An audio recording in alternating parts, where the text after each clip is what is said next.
क्योंकि लक्ष्य व्यक्ति नहीं है, लक्ष्य है भारत की ये राष्ट्रीयता जो पूरे दुनिया को जोड़ने का एक मार्ग उजागर करती है। और लोग जुड़ जाए तो जिनके दुकान बंद होंगे उनको लगता है कि ये नहीं होना चाहिए।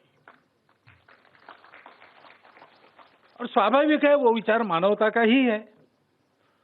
उस मानवता के विचार को ही अपनी भारतीय परंपरा की भाषा में धर्म कहा जाता है। अब धर्म यानी पूजा मानेंगे तो वो तो जोड़ता नहीं है, पूजा है, अलग अलग है, सबकी अलग अलग है, उससे विशिष्ट आइडेंटिटीज बनती है, उसकी मान्यता होनी ही चाहिए। लेकिन भारतीय भाषा के परंपरा के अर्थ में धर्म का शब्द वो नहीं है, जोड़ने वाला, ऊपर उठाने वाला, बिखरने न देने वाला, इहलोक और परलोक दोनों में सुख दे सकने वाला, प्रथम मध्य और अंत तीनों जगह आनंदमय और प्रत्येक के स्वभाव का ध्यान रखते हुए उसके कर्तव्य का निर्धारण कर देने वाला शाश्वत तत्व धर्म है, सर्वदूर चलता है। अब ये विद्वानों की बात हो गई। अगर आज की भाषा में समझाना है तो हमको यही कहना पड़ेगा कि मानवता या संपूर्ण विश्व की एकता। सावरकर जी ने उसका ही प्रतिपादन किया। उसको एक अलग शब्द हिंदुत्व दे के प्रतिपादित क्यों किया गया? उसके पहले नहीं हुआ था। या हिंदुत्व शब्द का उपयोग करते तो भी किसी को ऐसा नहीं लगता था कि कोई अलग बात हो गई। सर सैयद अहमद खां के बारे में कहा गया कि बात तो ठीक ही है, पाकिस्तान की कल्पना का मुस्लिम असंतोष के जनक उनको कहा जाता है। लेकिन उसके पहले की बात है, जब वो बैरिस्टर बने, लाहौर में आर्य सभा के द्वारा उनका अभिनंदन हुआ। भाषण उपलब्ध है, वहां वक्ता ने परिचय दिया, उनका परिचयकर्ता ने, और उन्होंने कहा कि ये हिंदुओं में बहुत बैरिस्टर हो गए हैं, मुसलमानों में ये पहले है, इसलिए इनका अभिनंदन किया जा रहा है। तो उस पर उन्होंने जो भाषण किया, उन्होंने कहा कि मुझे बड़ा दुख हुआ कि हमारे लिए एक अलग शब्द का प्रयोग किया गया। वो हमारी पूजा का निर्देश करने वाला शब्द है, लेकिन इस्लाम से हमने पूजा ली तो क्या हुआ? हम भारत माता के पुत्र नहीं है क्या? हमको आप हिंदू नहीं मानते हैं क्या? भारतीय जनमानस की ये स्थिति थी, लेकिन कट्टरपन की हवाएं चली और इतिहास में ये पहली बार नहीं हुआ है।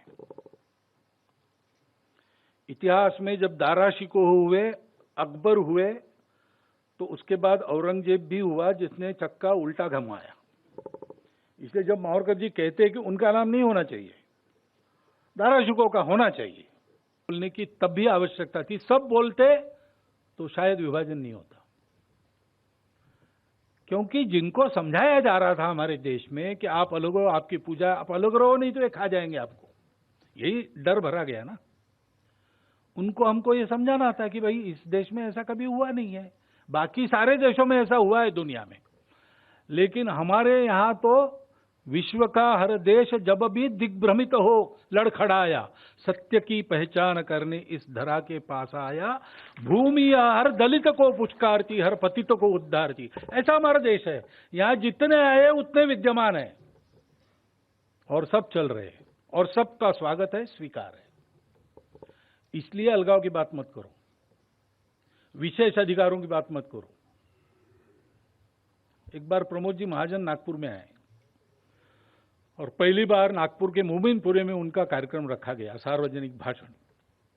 बीजेपी के प्रति कुतूहल लोगों का जाग रहा था। मैं तो बीजेपी में काम वगैरह करता नहीं हूं, किया नहीं है, लेकिन मैं संघ का प्रचारक हूं, तो समाज में क्या चलता है मेरे कान पर आता है, और मैं उस समय नागपुर का प्रचारक था। तो सिलेक्टेड मुसलमानों के बुद्धिजीवी ऐसे 750 लोगों को बुलाया था, 1000-1200 लोग थे उस सभा में, बुलाए वो तो सब आए ही थे। प्रमोद महाजन ने वह विषय रखा कि देखो हम राम मंदिर वाले हैं, उसके लिए आंदोलन कर रहे हैं और हमको आपके वोटों की बिल्कुल आशा नहीं है, तो ये सभा आपको आपके वोट प्राप्त करने के लिए नहीं है, हम क्या सोचते हैं वो बताने के लिए। हम आपको वोटर के नाते देखते ही नहीं, हम आपको अपने देश के एक नागरिक, हमारे भाई के नाते देखते हैं। और इसलिए हम अपेक्षा करते हैं कि सूखी रोटी हम खा रहे हैं तो हम आधी आपको देंगे, आधा आधा बांटकर खाएंगे। हम ये भी कहते हैं कि हम सूखी खाएंगे और आपको जलेबी देंगे, ये होगा नहीं। और आप खाने में हिस्सेदार जरूर हो, कोई आपका हिस्सा नकार नहीं सकता, वैसे आप कर्तव्य के भी भागीदार हो, उसका हिस्सा आप नहीं नकार सकते। इसको आपको मानना है तो मानो, बाकी लोग आपको वोटर खुशामद करके पीठ में छुरा भूखने वाले लोग हैं। हमारी भाषा सरल है, हम क्या करने वाले बता रहे थे, appeasement of none,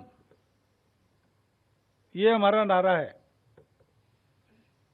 well being of all, appeasement of none. Savarkar ji ने यही कहा था। स्वतंत्रता की उनकी जो कल्पना थी, उसमें जैसे जो उत्तम उदात्त उन्नत महन मधुर वह सब, स्वतंत्रता भगवती तेरे साथ इस भूमि पर आएगा, ये उनकी आशा थी। और तंत्र के बारे में उन्होंने बहुत गहन विचार करके बातें कही थी।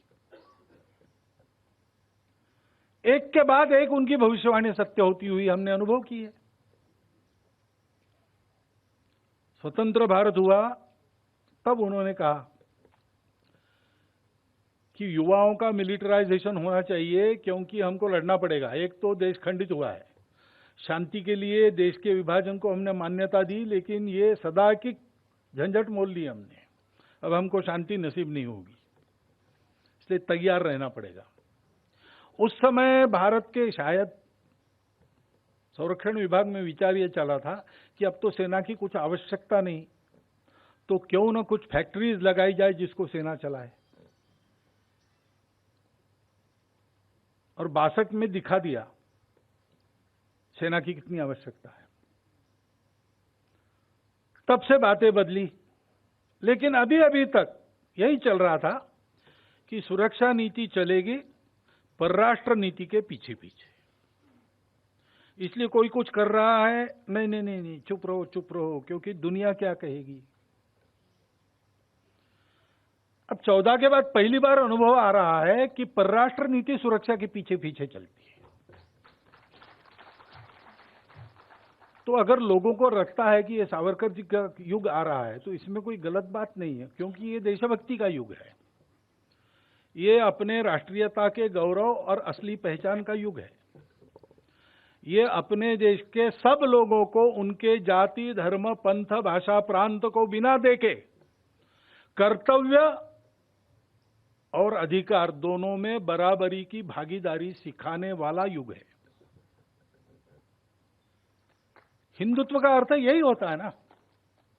हिंदुत्व का अर्थ पूजा से संबंध जो है, तो पूजाएं अनेक हैं, there are many religions Bharat में, और वो अपना अपना है। अभी नवरात्रि चल रही है, आप में से कुछ लोगों ने व्रत रखा है, कुछ लोगों ने नहीं रखा है, तो व्रत रखने वाले पुण्यवान है और नहीं रखने वाले पापी है, ऐसा तो हिंदू नहीं मानता। आप में से कुछ लोग हैं जो शाक्त नहीं है, वो गणपति जी की उपासना करते हैं, उन्होंने उपवास उस समय कर लिया, अब नहीं कर रहे, तो कोई विरोधी तो नहीं हो गए। हिंदुत्व का विचार यह है कि भाई अस्तित्व मूल में एक है, और अलग दिखने से आदमी अलग नहीं होता। बाकी दुनिया कहती है एक होना है तो एक सा होना चाहिए, unity is not possible without uniformity.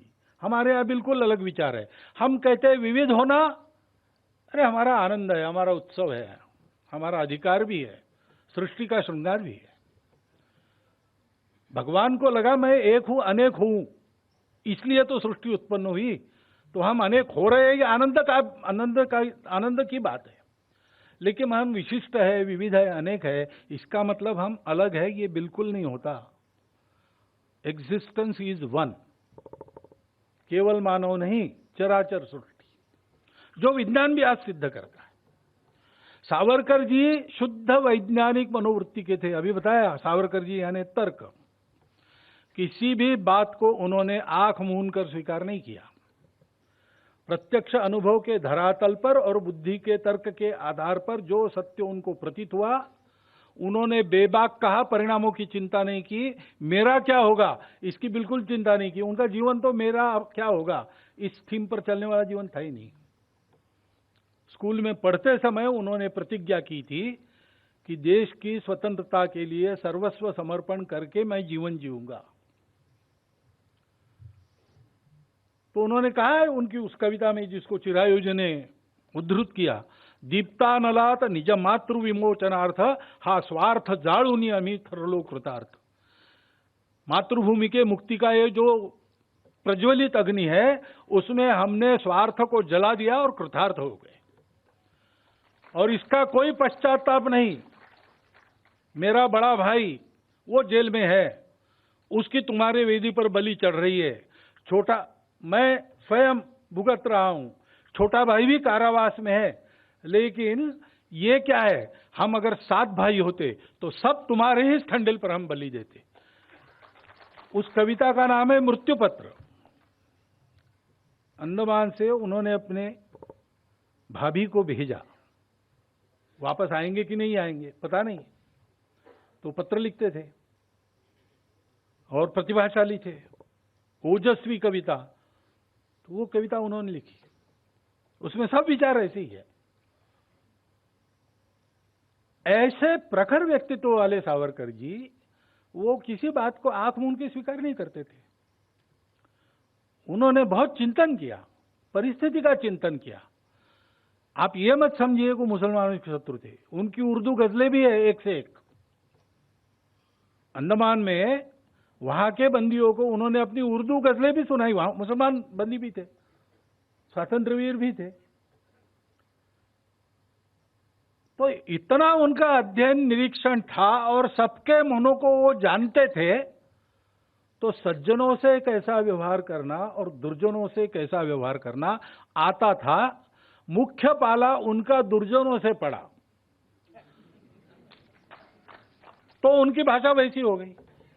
अब लड़ाई में थे तो लड़ाई में तो कोई लड़ने वाला संधि की बात नहीं करता, वो दूसरी एक डिप्लोमेसी पीछे से चलती है, उसमें दरवाजे खुले रहते, वो होना चाहिए, होता है। लेकिन जो सामने सेनापति है वो ऐसी भाषा नहीं करता कभी। उनका वो रोल था और वैसा उन्होंने किया। लेकिन हम जानते हैं कि उनके विचारधन को हम समग्रता से देखें और देखें तो जो बात अभी मावरकर जी ने बताई है उनके बारे में, पुस्तक में वेल रिसर्च ऐसी लिखी है, वो 100% सही है। लेकिन ये कैलमनी जो होती है ना, अपने प्रजातंत्र में राजनीतिक विचार के अनेक प्रवाह है और होते ही है। प्रजातंत्र नहीं होता तो भी हमारे यहां तो ये माना जाता है कि मतभिन्नता ये स्वाभाविक है। हम संगठन सूक्त कहते हैं, उसमें एक जगह सहचित्त ऐसा शब्द है, बाकी सब जगह समान या सम ऐसा शब्द है। समानो मंत्र समिति समानी समानम मन सहचित्तमेशा। विनोबाजी भावे कहते हैं कि ऋग्वेदकार मनुष्य को जानते थे, इसलिए उन्होंने ये माना कि चित्त समान है, समिति समान हो सकती है, मन समान हो सकता है, मंत्र समान हो सकता, सब मनुष्य का चित्त समान नहीं होता है कभी।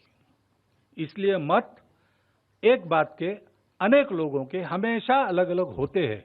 लेकिन एक बात होती है कि हमारे मत अलग है तो भी हम एक साथ चलेंगे। ये जहां होता है वहां मतों का शास्त्रार्थ होता है, एक सहमति बनती है। जिनका नहीं माना गया वो अपना मत उसमें विलीन कर देते हैं और पूरा समूह आगे बढ़ता है, कदम से कदम मिला के आगे बढ़ता है, एक स्वर में बात करता है। हमारी राष्ट्रीयता के ये सारे मूल तत्व है। उसका उद्घोष करने वाले सावरकर जी को, ये जिनको ये उदारता पता नहीं है, उन लोगों ने बदनाम करने का अखंड प्रयास चला है, आज भी चलता है। वास्तविक सावरकर जी के समकालीन अन्य विचार के जो लोग थे, उस समय के लोग एकदम गहरे और ऊंचे लोग हैं। उनके मतभेद स्वाभाविक मतभेद है। गांधी जी के और सावरकर जी के मतभेद तो जग जाहिर है। कोई ये सिद्ध करने का प्रयास बिल्कुल न करे उनके मत समान थे, ऐसा नहीं है। परंतु गांधी जी की सावरकर जी के बारे में भावना और सावरकर जी की गांधी जी के बारे में भावना एक समान क्षेत्र में प्रामाणिकता से, निस्वार्थ बुद्धि से, सर्वस्व समर्पण करके काम करने वाले कार्यकर्ताओं की आपस में जो होती है वैसी ही थी। गांधी जी का स्वास्थ्य खराब हुआ, चिंतित हो गया सारा देश। सावरकर जी ने वक्तव्य दिया कि गांधी जी जैसा महापुरुष, उसको इसकी आवश्यकता बहुत है देश में, उनके स्वास्थ्य को ठीक रहना चाहिए, रखना चाहिए, और गांधी जी को हमारी विनती है कि अपने स्वास्थ्य को संभाल कर वो काम करें।